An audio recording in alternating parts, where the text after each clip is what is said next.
IELTS speaking part 2. Describe a time when you got incorrect information. It must have been 2 years ago when I decided to take the IELTS exam. I knew next to nothing about this exam and didn't know how to start.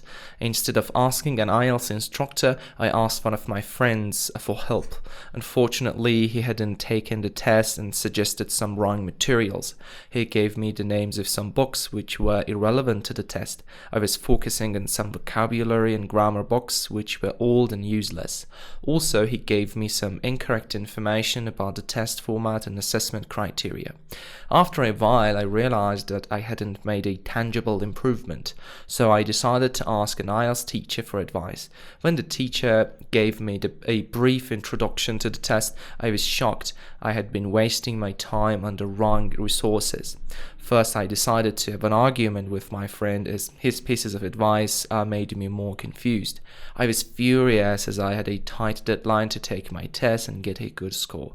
But finally, I found out it was my mistake to trust the wrong person. I should have asked an expert to point me in the right direction, not my friend.